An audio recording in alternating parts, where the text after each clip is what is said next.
Here we go.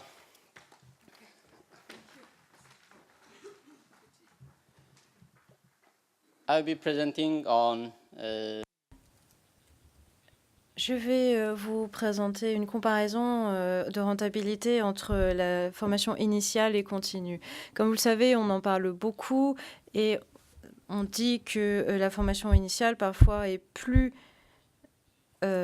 rentable que la formation continue, mais en fait nous ne le savons pas parce que nous n'avons pas eu d'études pour comparer ces deux modalités de formation.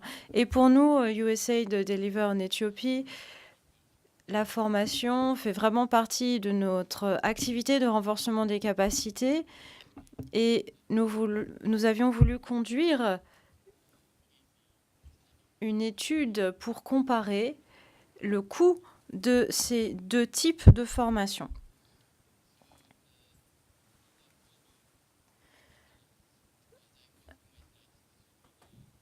À mesure que je vous présenterai mes diapositives,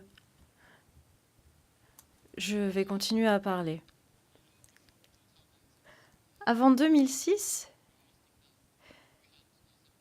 nous avions un système de chaîne logistique qui existait auparavant avec différents programmes.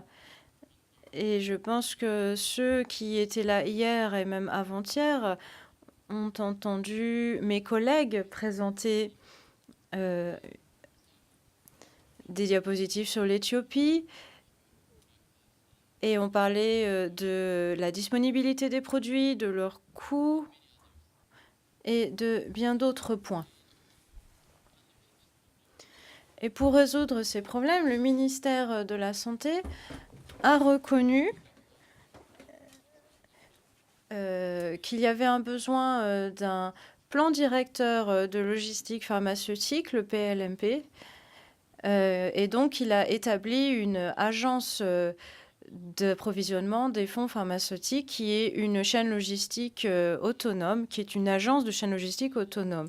Et cette agence a développé une chaîne logistique unique et intégrée pour tous les programmes, notamment le système de logistique intégré des produits pharmaceutiques, ou IPLS. Et tout au long du système, tous les produits pharmaceutiques achetés et distribués le sont de façon centralisée au nom du PFSA.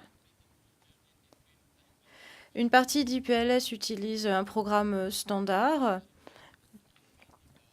de formation qui explique principalement comment remplir les formulaires qui sont utilisés pour faire des activités de reporting sur les produits pharmaceutiques.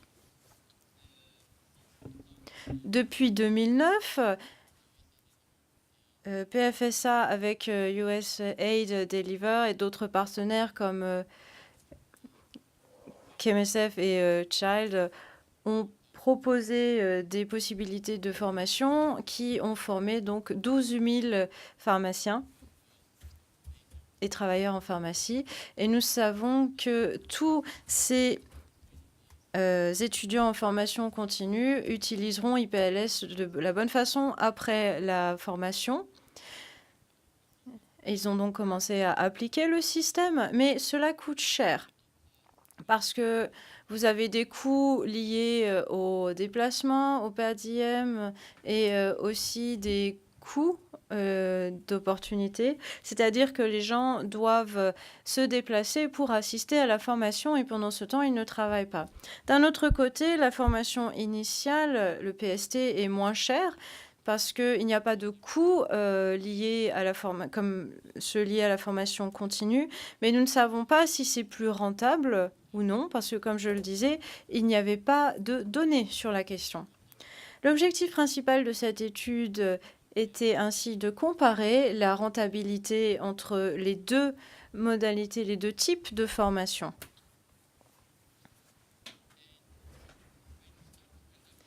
Lorsque nous avons démarré cette étude, nous avons proposé une formation à 172 étudiants qui venaient de finir, qui venaient de finir leurs études de pharmacien et qui avaient reçu une formation IPLS en juin 2013. Le programme que nous avons utilisé était le même que pour la formation continue. On utilisait le même cadre de formateur et donc les étudiants, un an plus tard, ont répondu à un questionnaire lié à leur position actuelle, ce qu'ils faisaient, est-ce qu'ils travaillaient avec la chaîne logistique et quel était leur niveau d'implication dans la chaîne logistique. Et nous leur avons aussi demandé d'évaluer la formation par rapport à l'application de leurs tâches dans leur travail actuel. En outre, nous avons calculé et comparé le coût d'une formation initiale et d'une formation continue.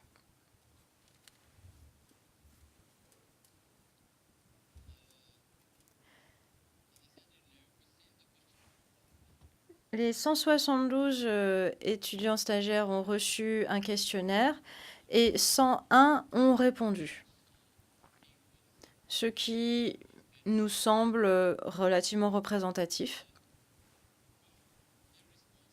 À partir des réponses, 89 étudiants stagiaires travaillaient dans le secteur public de la santé et parmi eux, 91% travaillaient aussi dans des centres de livraison. Et c'est là que IPLS est appliqué. Nous leur avons aussi demandé s'ils avaient reçu des formations supplémentaires par rapport à celles que nous leur avons fournies. Et vous le voyez, la plupart d'entre eux ont dit non. Cela signifie qu'ils utilisaient la formation que nous leur avions donnée pour mettre en œuvre les activités de la chaîne logistique. Et lorsque nous leur avons demandé d'évaluer la formation sur une échelle de 1 à 5, 1 étant la formation ne les avait absolument pas aidés, et 5, la formation avait été très pertinente, très efficace par rapport à leurs tâches. 88% ont donné une note de 3 à 5, et pratiquement 50% d'entre eux ont donné la note de 5, ce qui signifie que la formation était tout à fait essentielle lorsqu'ils avaient des tâches de logistique à accomplir. Nous avons également comparé les coûts.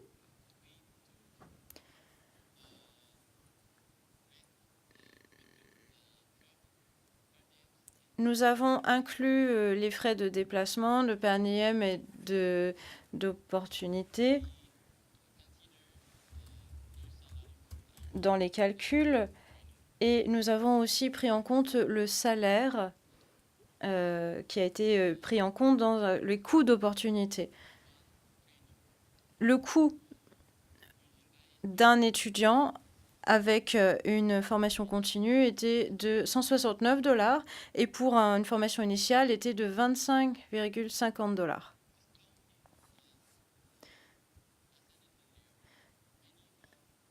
Étant certains des...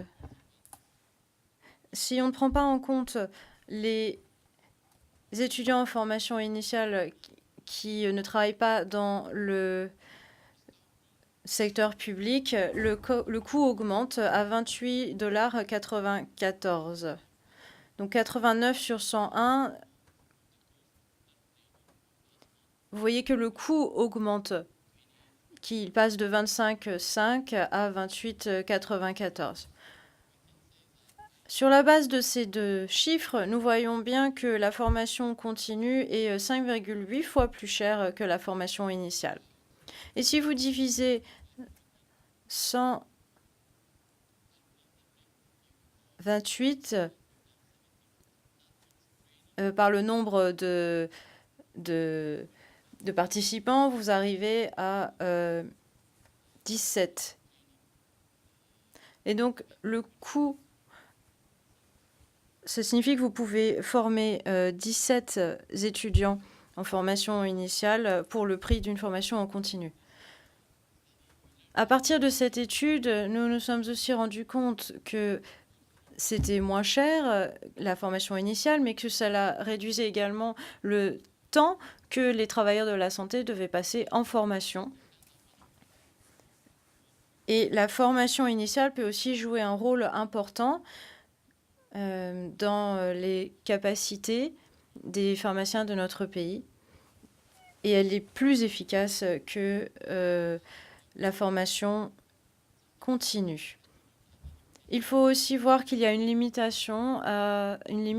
cette formation qui est basée sur notre expérience. C'est une étude qui représente un instantané de la situation en Éthiopie. C'est vrai que les choses changent au cours du temps et cette étude a été réalisée l'année dernière et les chiffres pourraient avoir changé cette année. Si cette étude était répliquée ailleurs, nous aurions peut-être des chiffres différents et des différentes variables. Et vous auriez peut-être des chiffres différents. Mais ces chiffres nous montrent qu'il y a une différence significative et que la formation initiale est plus rentable que la formation continue. Et grâce à cela, nous avons prévu d'étendre notre formation initiale à 5 régions d'Éthiopie d'ici à 2015.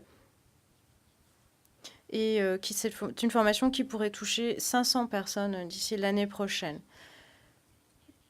Ce que nous n'avons pas fait, en revanche, c'est que nous n'avons pas comparé l'efficacité de cette formation. Nous avons présupposé que la formation initiale est aussi efficace que la formation en continu. Et cela permettrait d'ouvrir la porte à d'autres études sur la question. Avant de conclure, j'aimerais vous présenter l'une de nos étudiantes, Fevenzeration, de l'université de Mekelle, et elle nous a dit « Je me sens beaucoup plus préparée à rejoindre le secteur public en tant que pharmacienne. La formation a particulièrement amélioré mes capacités et mes compétences sur la gestion des produits au dépôt et l'utilisation des différentes méthodes d'enregistrement et des formulaires de rapport. » Cela signifie que cela permet de préparer l'avenir de la chaîne logistique pour améliorer le système de la chaîne logistique. Et j'en ai fini. Je vous remercie.